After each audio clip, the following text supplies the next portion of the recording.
project, African Robots. Is the clicker over here? Good. So, just to tell you a little bit about myself, I'm born in Cape Town, South Africa, and I grew up in South Africa and Zimbabwe. And that's where I've been exposed to the phenomenon of wire art, which is also practiced in other African countries. Often starts with making wire cars. It's a popular thing for children to do to make their own toys.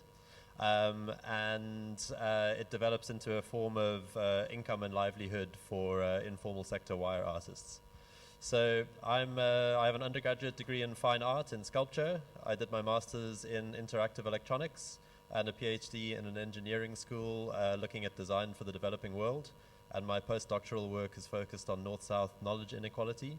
So I bring together a whole lot of strands of experience into this project, African Robots. So this is where it starts for me, is with a wire car that I made when I was about 12 or 13 years old in Zimbabwe. And what I was doing was I was imitating practices that I saw around me that kids were making their own wire cars. And I've always been interested in making things, and I'm also very interested in how culture gets passed around, how kids tell each other jokes or play games or make things, and you wonder how they got it and how it passes around from child to child. So you get examples of wire cars that are very simple, quite crude constructions. This is bought in a little town in South Africa.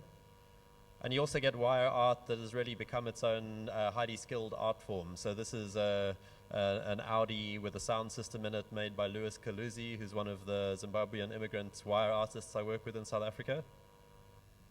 I think it's quite amazing that you can take an ordinary hardware product like wire that you buy in coils. It's cheap, it's readily available all around the world.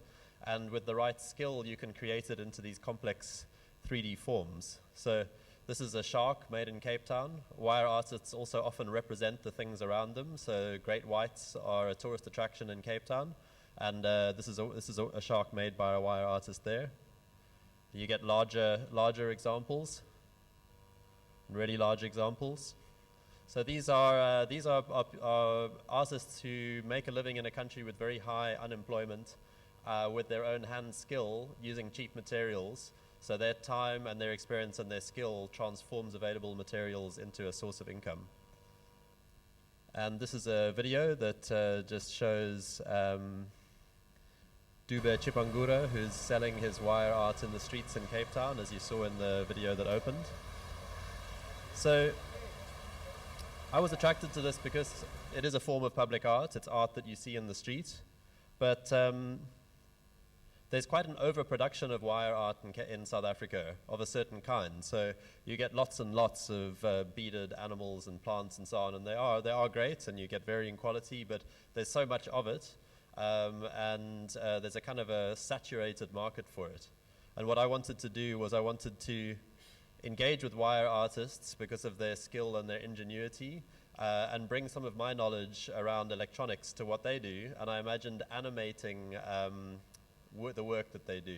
So we co-designed as our first project a little starling. And what I want to do in this presentation is also provide some material for thinking about in the panel discussion that is to follow, which looks at the idea of narratives and technology in Africa. So this was actually an act of storytelling. What it was saying, I would like to see wire art that's animated. I imagine connecting street cell phone repair people with wire artists and creating animated objects that use those influences. And instead of just writing about it or thinking about it, I'm going to make an example of what it could be. So it's a form of what you could call design fiction. And so we created 3D models, made profiles, went through old cell phones, extracted the parts, and created this little video of our first starling.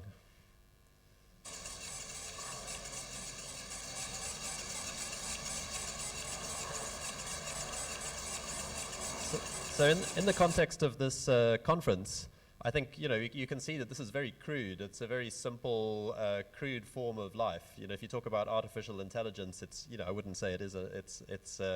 It's not all that intelligent, but I think it has emotion. And I think that's actually one of the aspects of robotics that we're also at the forefront of, is how to create emotional relationships between people and robots.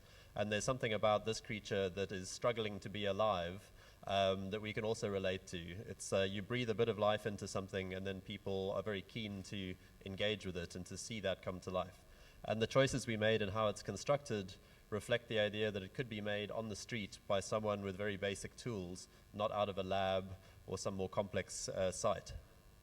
And then we reintroduce the bird into the situation and ask it to lead the way and influence the other wire creatures. We've made more complex birds. This is the one that you can see on exhibition in the exhibition hall. I'm not going to go through I'm going to go fairly fast through my presentation because there's quite a bit of material in it and we have a limited time. But just to draw attention to the aesthetics of what we do, so in the way that we construct our boards and our electronics, we're paying attention to an aesthetic dimension. We've developed our own custom boards in this egg shape because the egg shape lends itself to interpretation in a variety of ways. This is it with its parts inserted. And the egg shape, we call it little bird, the project, could lead you to imagine all kinds of creatures made with it as part of its body. So from octopuses to frogs and mice and fish. And so we've made some of these. So these circuit boards are then used in workshops with wire artists as an easy way of engaging directly with interactivity. And the project's about skill sharing between wire artists and technologists and more formal artists. This is we can play this video briefly. This is a work that's made in a few hours in our first workshop.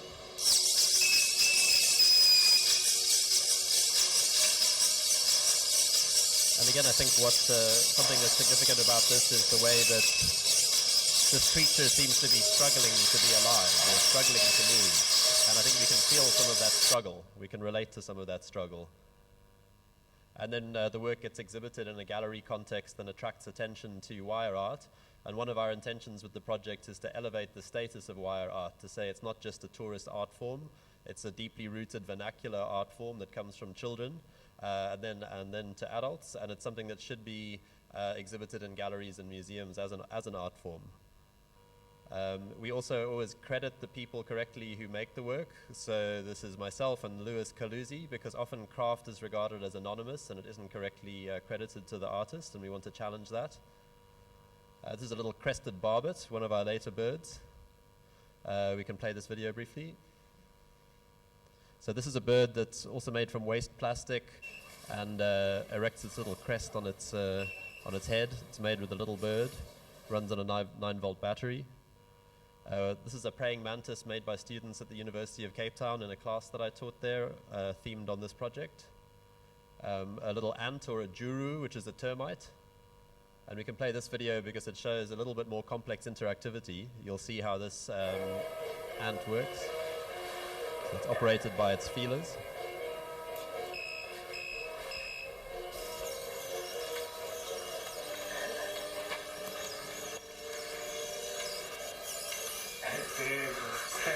So when it bumps into something, it backs off again. And you can hear us laughing because it's pleasurable. And we moved from the little bird 1 to the little bird 2, from this red and yellow board to a black board which has more inputs and outputs. And this is also an ant you can see next door in the exhibition. It's more complex. It was developed with a firm in London called Technology Will Save Us, which is an electronics and education firm.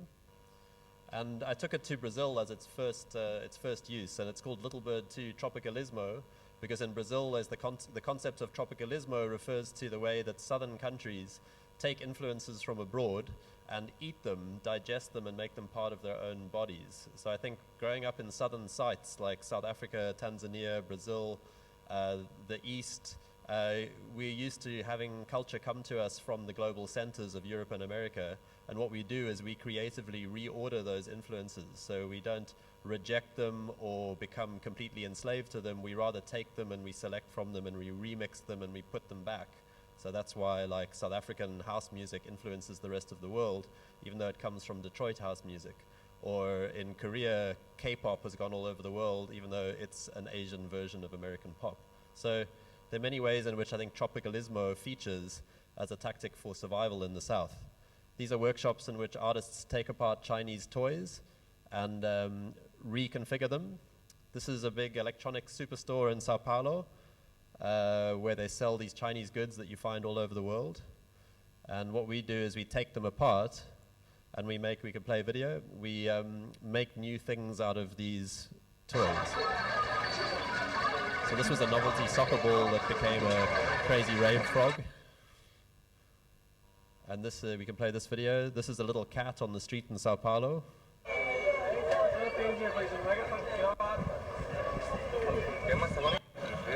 That a wire artist in Zimbabwe reinterpreted as a caterpillar bulldozer. So the cat's eyes become headlights, the head becomes the scoop, the tail becomes the rake at the back. And so the project is called Cat to Caterpillar, and it's an example of an artist repossessing and remaking the meaning of a global product. And play a video. This is a dancing cow on the streets of Cape Town.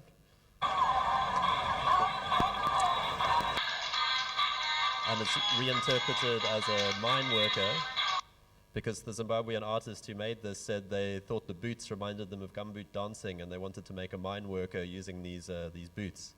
So even though they're playful, simple reconstructions, the wire artists who are doing them said that they actually felt like this was quite significant and subversive, and that they're used to Chinese goods coming in and replacing local goods, and instead they were taking Chinese goods and remaking them into African goods. So there was a way in which they were felt empowered by doing this. And then this goes on exhibition in London. And I worked in Brazil with Brazilian wire artists. So in Brazil they actually make very similar wire art to Africa.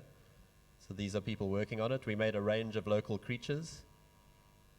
This is a boto, which is a Brazilian river dolphin, which is used as a way of explaining mysterious pregnancies. They believe that this dolphin comes out of the river and becomes a handsome man dressed in white and goes to parties and seduces women. So someone in the group who can play this video designed this Hello.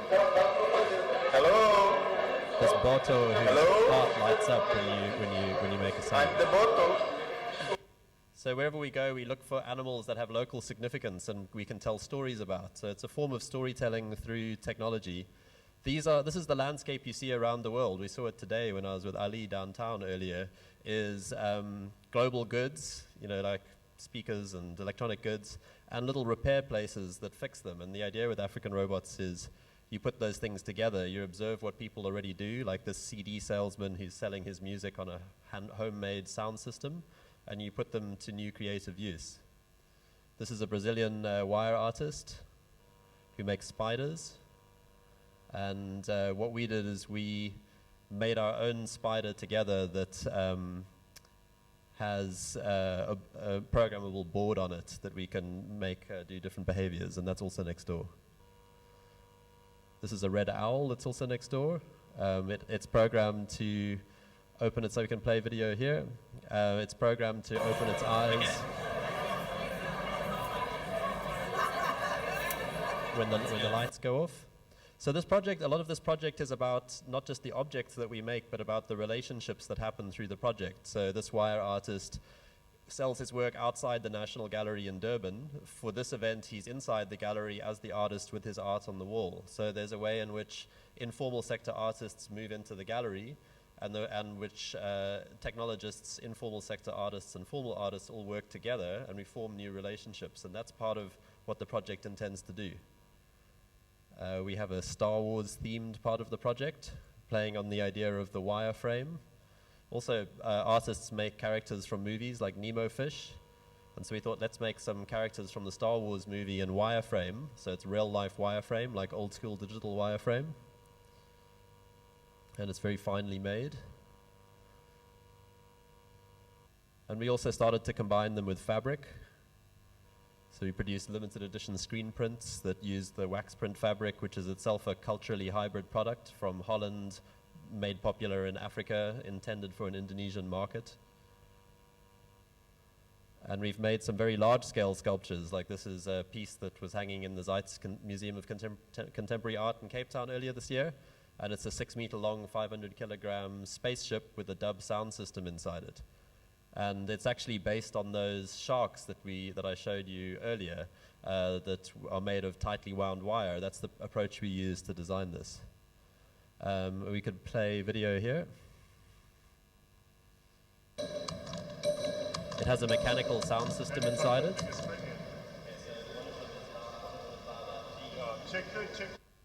And if you play video here,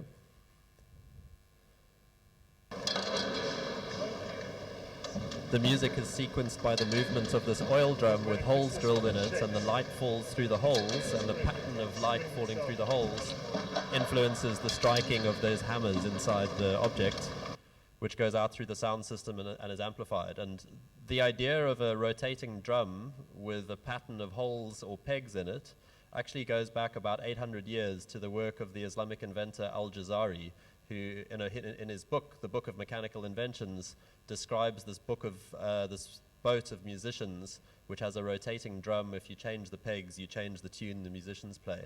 So the project constantly makes reference to the history of technology, and especially the history of non-Western technology.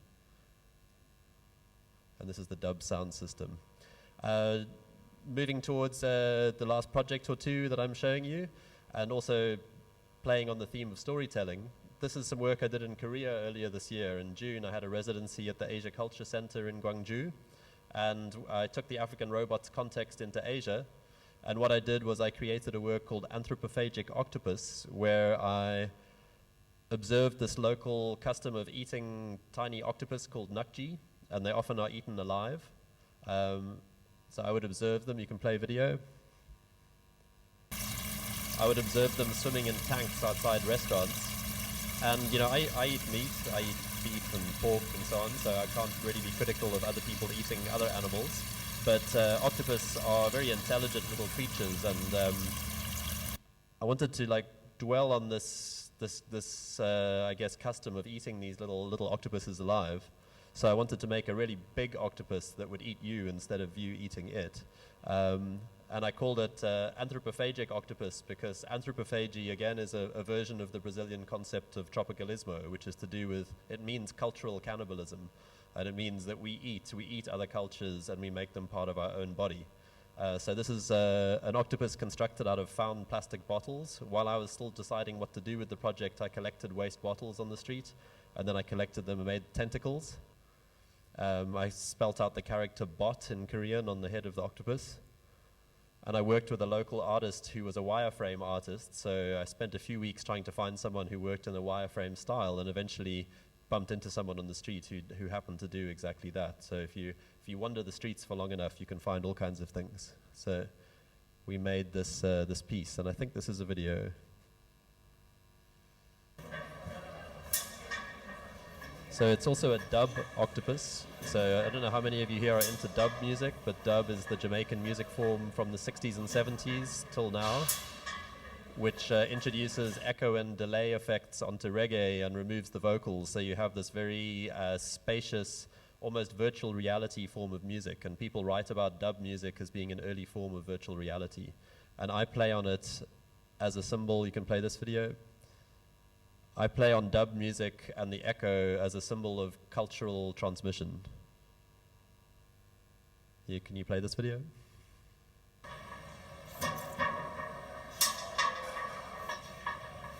So these are all found objects that are striking a tin can and going through a karaoke, car karaoke system and an echo and delay unit. That's the car karaoke. And just lastly, the project that I completed just before I came here, and this is a sneak preview that none of you are allowed to distribute on social media, because these are being given as awards on Sunday by Business Arts South Africa. So this is secret. Did I all have all of your agreement? Okay. Tok Toki 1.0. So Tok Toki is a South African beetle that taps on the ground with its abdomen and makes a sound. And so I created, you can play this video, I created a Tok Toki that taps on a tin can and responds to light to tap faster when it's in shadow and slower when it's in the light. You can play this video.